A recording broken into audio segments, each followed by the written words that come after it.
Hi, my name is Brent Feldman, and I am back with another episode of Mix and Matchbox. Today, I am joined by Eric Thomas of Electric Oak, and he is here to talk with us about his organization and also about the sale of agencies that he has had in the past. So, Eric, very nice to have you here. Thank you so Brent, much thank for you. joining us. Absolutely. Thank you. Thank you. Yeah. So I'm really looking at digging in here because it's very interesting. Not everybody gets to the point of, sale of an organization. But I guess, kind of first and foremost, kind of how long have you been in the digital/IT space? So I essentially started in 97, and it's a kind of a funny story, but a place in Quincy, Illinois, where I'm from, said that their web developer was moving to Arizona and that they needed somebody else. And I'm like, well, but it's the internet and the web okay, yes, I'll come help you. So that was actually in 97 was my first, I guess I'll call it commercial engagements, but I'd done other, computer related things for residential, but otherwise that was my first foray into the digital marketing space. So a long That's time, Brent, Yeah, dating myself. definitely. No, that's good. Like, the dawn of the internet, think kind of like, yeah, 94, 95, and stuff. And so that was shortly into it. So I'm sure, it's cool. I'm sure from your side to see all the evolution. Oh yeah, no doubt, no doubt. Yeah, because I graduated actually with a degree in accounting in '95. So trying to mesh accounting and technology has been fun. So No offense to accountants, but you wound up doing something way cooler. exactly, exactly. I don't disagree. So I guess for you, what has it been like to actually grow a company and actually maybe in your case a set of companies and actually have an exit? Because again, yeah, it's not the typical thing. Yes, that's obviously the goal of a lot of entrepreneurs and people, kind of growing companies is to actually kind of step away one day to sell it, and maybe that's to a bigger organization, maybe have a merger, all sorts of ways to do it. But in your case, kind of how did you put it together? What happened? Yeah, absolutely. So I guess Brent, to start out, so that I'd mentioned my first essentially business client was in '97, and I left a perfectly good paying job in 2000 because I started gaining uh, clients on both sides of the fence. I was doing a lot of IT, I was doing a lot of digital marketing, and so in 2000 left a perfectly good paying job. In 2002, the end of that, started taking on employees. In 2007, we actually bought an IT firm again here in Quincy. So we went into a good amount of debt in the signing of a of a document, and we also gained.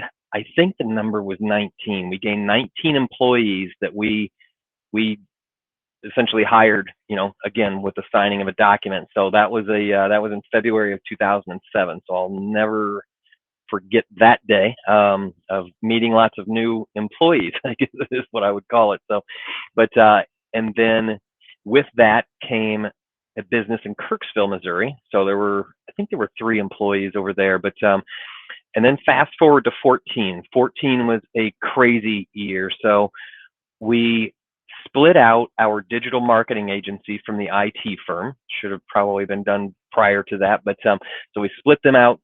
New name, new building, new everything, and was totally focused on the digital marketing.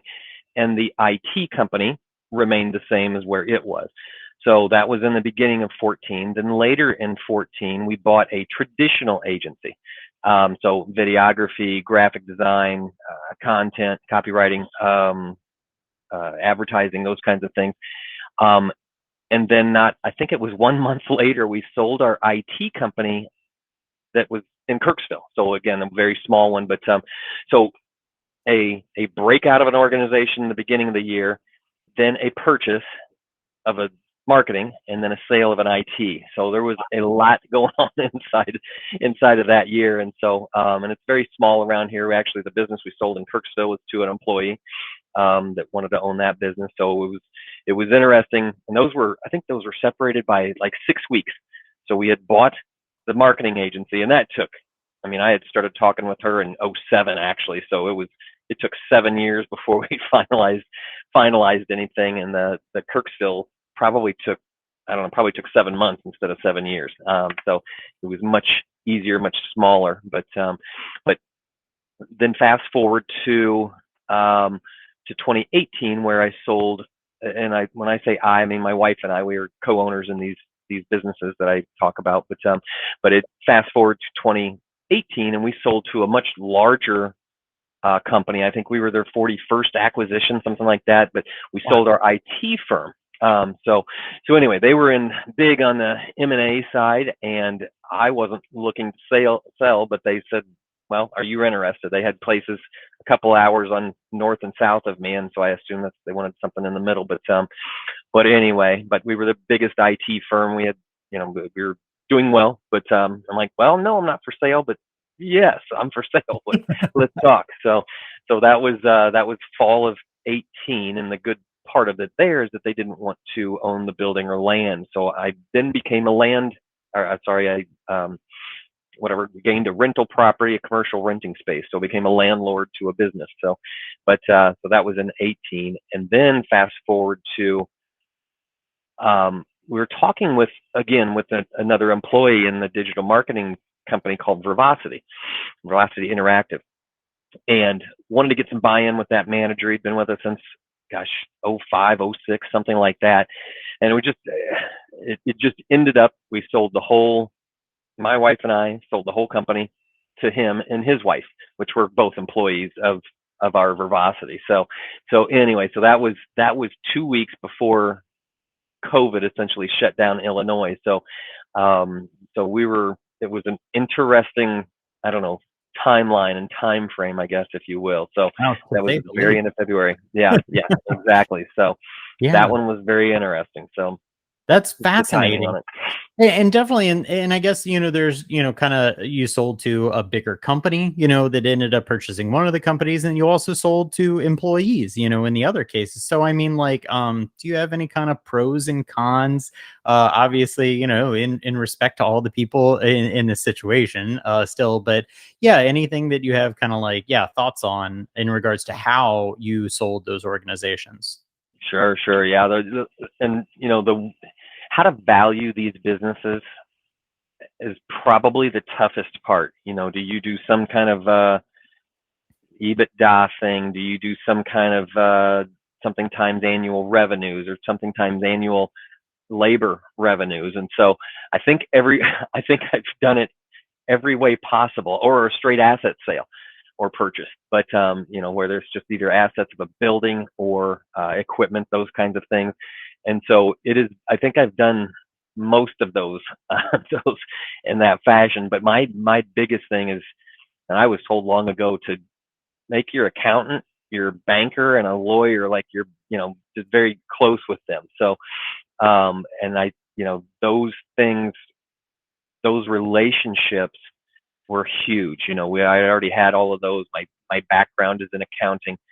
My banker I'd worked with since the mid '90s, something like that. So I guess, Brent, if I had any advice, is, man, make sure that you do your due diligence. Make sure that you've got smart people, vested people. And the banker, of course, I could have gone bankrupt or something, as that was on a purchase, or gaining a loan for the purchase of the business in 2007. So and then a big one is legal. There are so many ways of non-competes, non-solicits, non-hiring of the employees, and all of that, but getting all of that ironed out, and then what the mileage is going to be, how long it's going to be for. Those were, I guess I would call them, tricky. So keeping your lawyer, making sure he or she knows what you want, at the end of the day. Do you want totally out? Do you want this? Do you want that?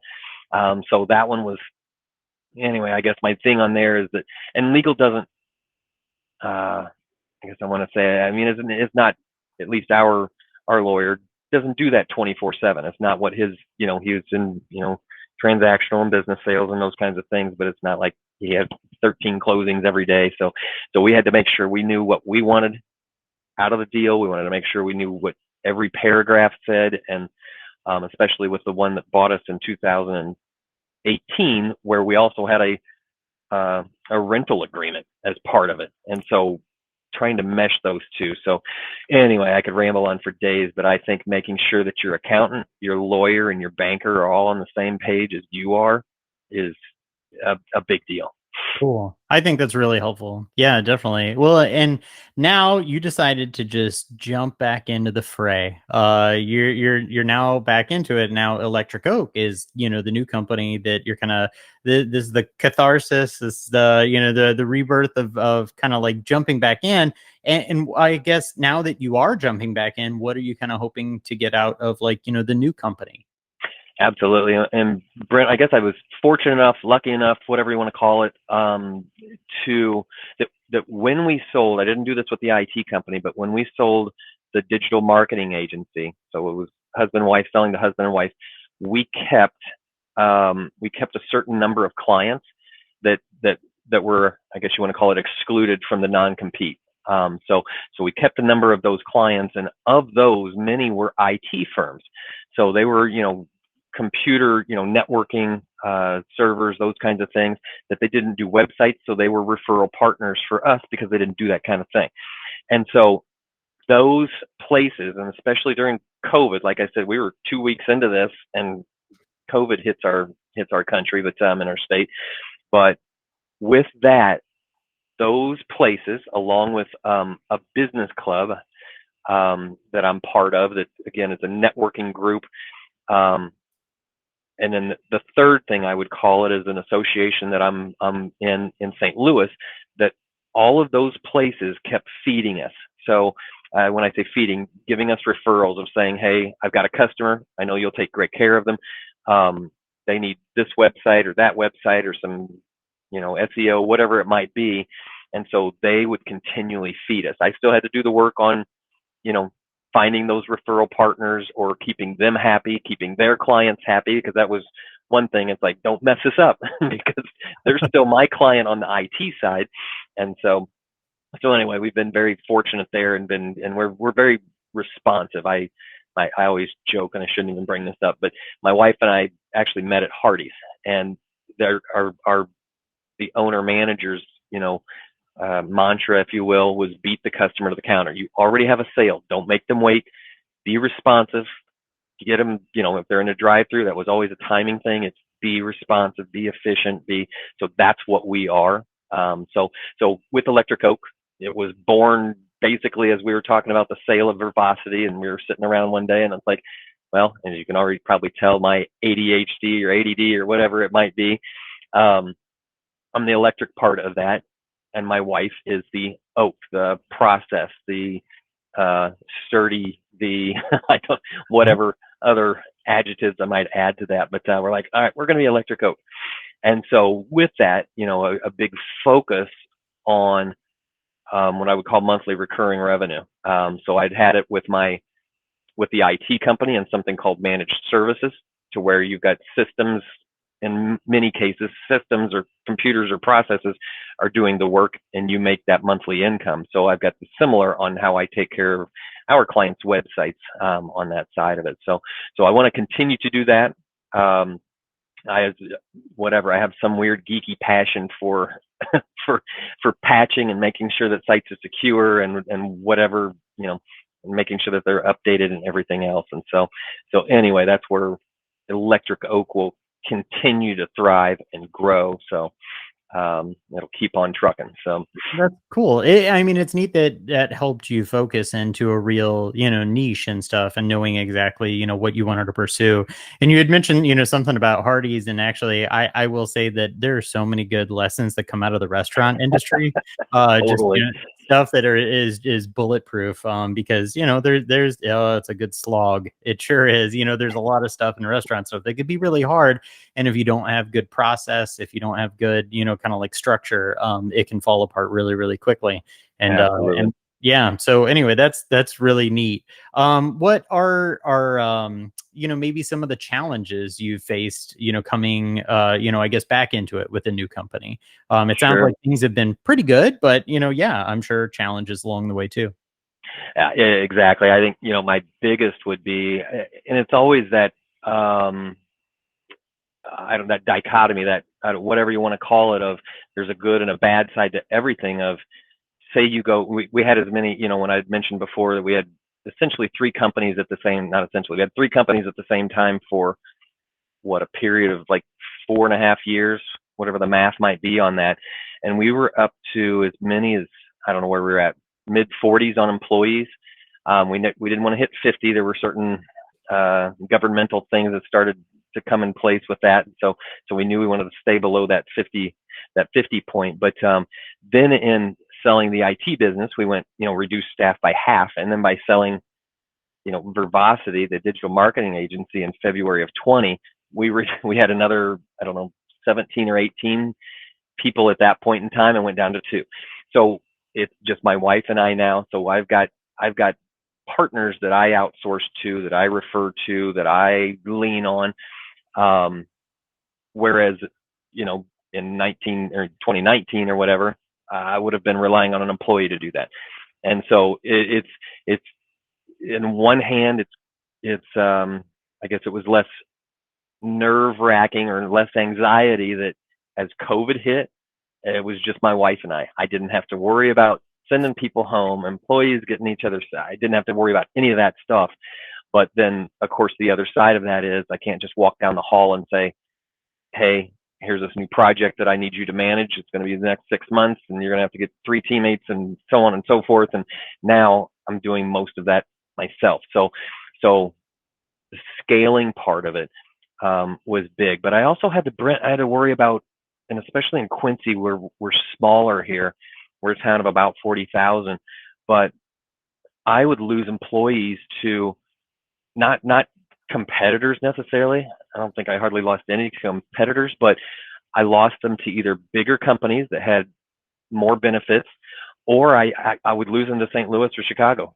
Quite frankly, I think there was like an 18-month period where I lost, I don't know what it was, but say it's 4 people, something like that, where they wanted to get out of small Quincy and into a larger community for whatever their life goals were. So, but so anyway, the big deal on there is people. And so my scalability now is, well, I can handle many more, like I'd mentioned, the management of the websites. I can handle many more of those, but developing a new website, there's just a couple of us, so I've got to outsource, some of that. And so it was something that I wasn't really into when I had employees.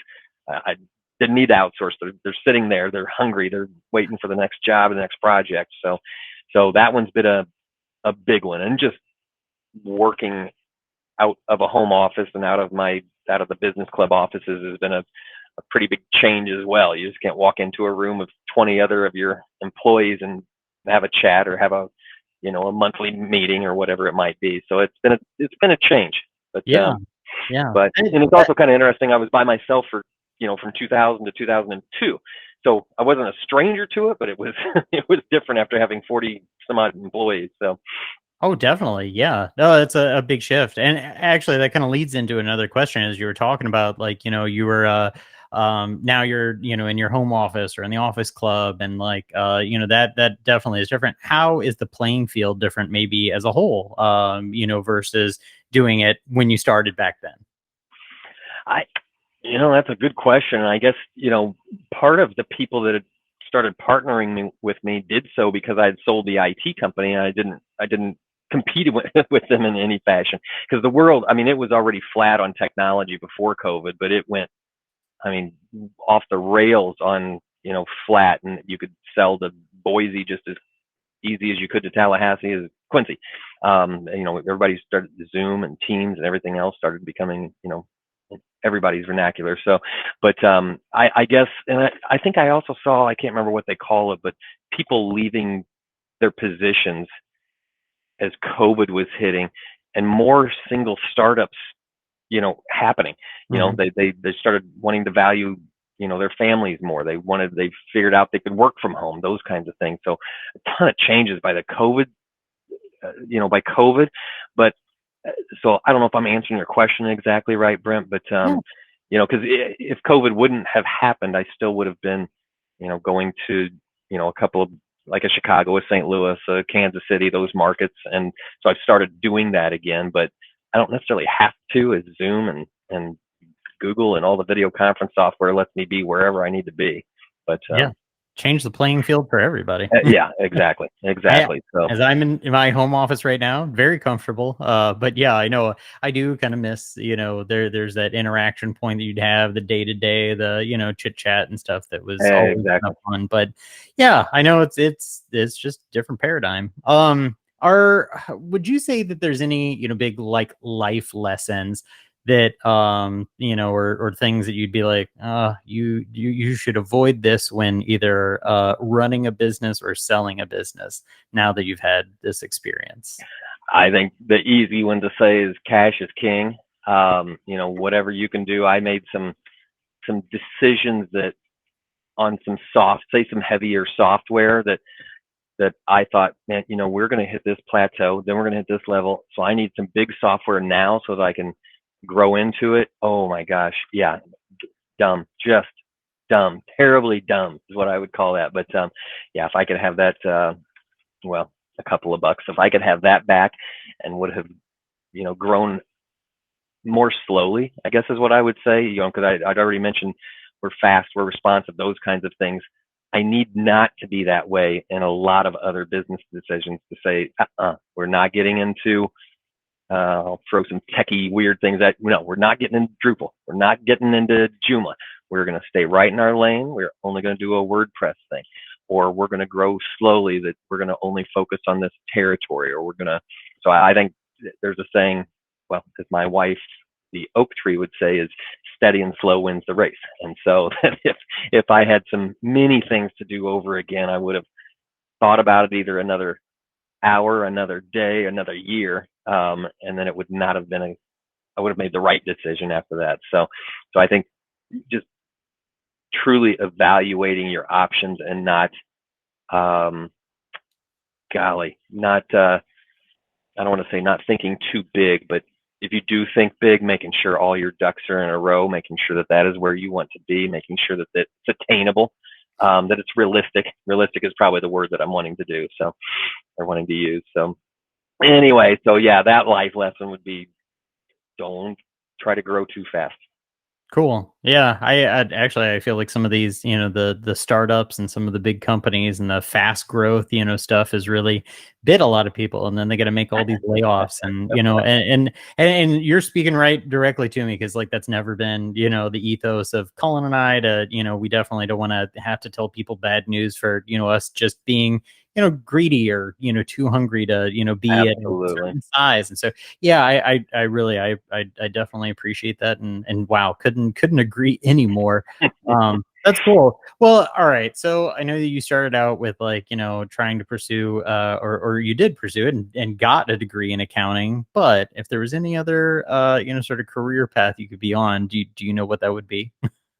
Man, you know what? I've been asked that many times. I would not have changed a thing, because Brent, I actually started out. I went to school here at QU at Quincy University, and I was in computer science.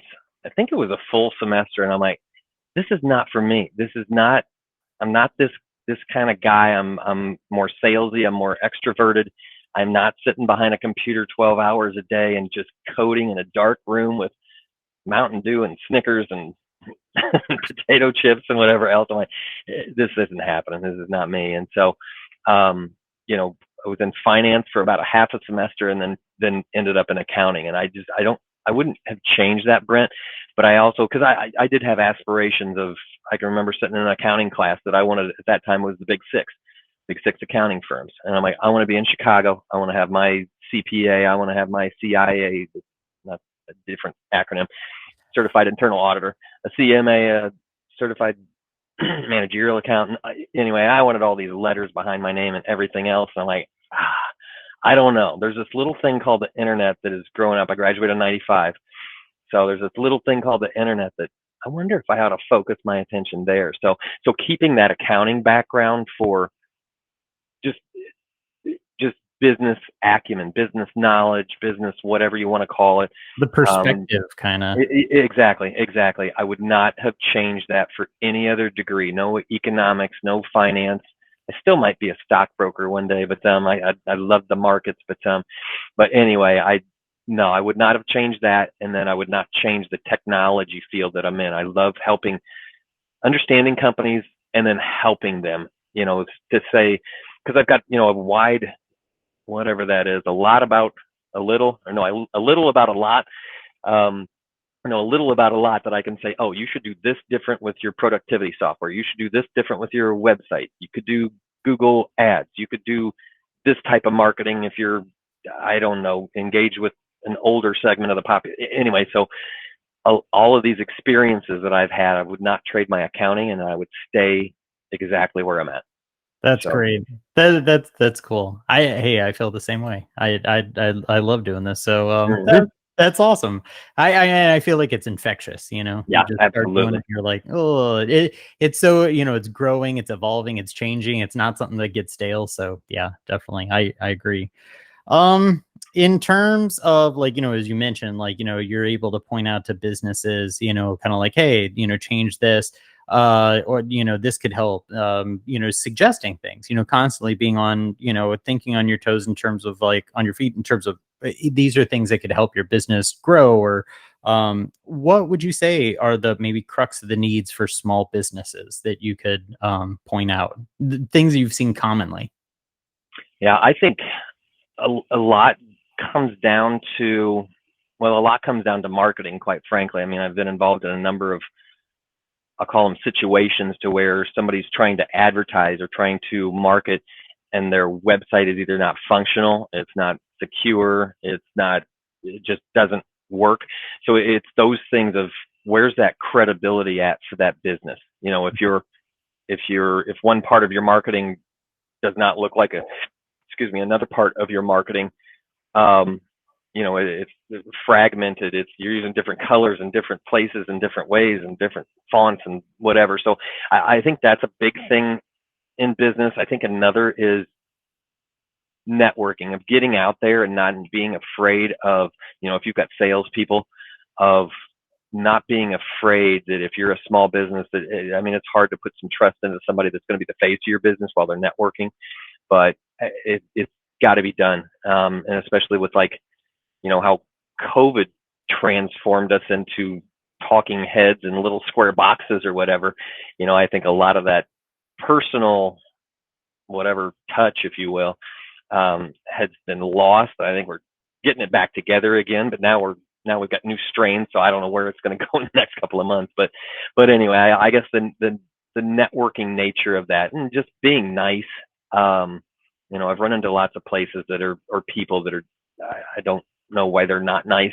Something happened to them, but just playing nice in the sandbox with people and collaborating with people that, like a diversity and inclusion kind of thing, that playing fair in the sandbox, I guess, if you will. So, but anyway, I think Uh, there's marketing things, there's technology things, Brent. I see a lot of companies that don't embrace technology. Oh, why would I need a vanity email? I'm just going to keep using my Gmail.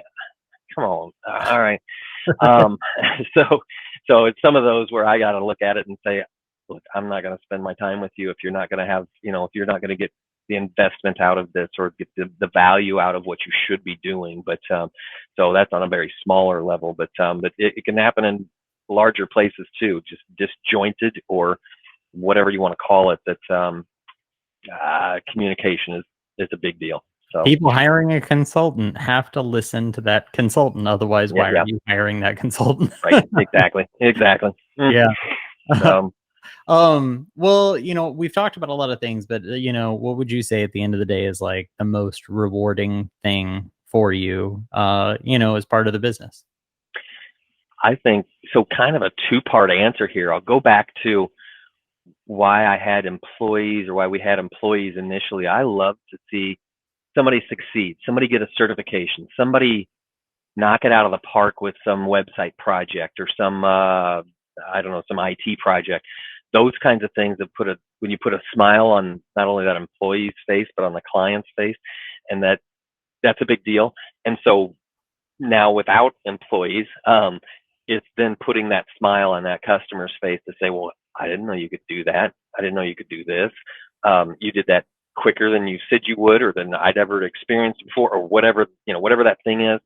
that's a big deal. You know, and I do a lot of sales, so it's always the thrill of the game there of gaining the next sale and gaining the next happy client, and gaining the next, I don't know, somebody that'll then refer you. I mean, that nothing speaks more volumes than that. So that's a big deal. So that's what I've kind of prided myself on, of keeping all of these networking tentacles out there, I guess, on, you know, near and far, whether it's IT or marketing or whether it's not. I've gained one of my biggest clients from a business coach that was 4 states over. So it's who you know on a lot of things. So that's why I go back to my networking and making people happy. Yeah. Which makes me happy. So Definitely. I agree. Making those connections is, I definitely, I get a lot of joy about that. Like, oh my gosh, I know somebody and this would be great. yep, exactly. Yeah. Yep. Love the network. Givers gain kind of thing.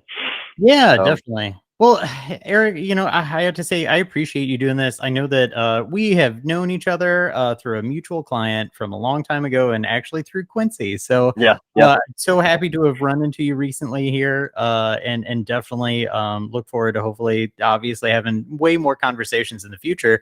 But you know, thank you so much for being on the podcast. It was great to have you. Appreciate it, Brent. Appreciate it. Loved it. Thank you for having me. Definitely. Well, this has been another episode of Mix and Matchbox. Again, I am your host, Brent Feldman, and thank you very much. We will be back with more content.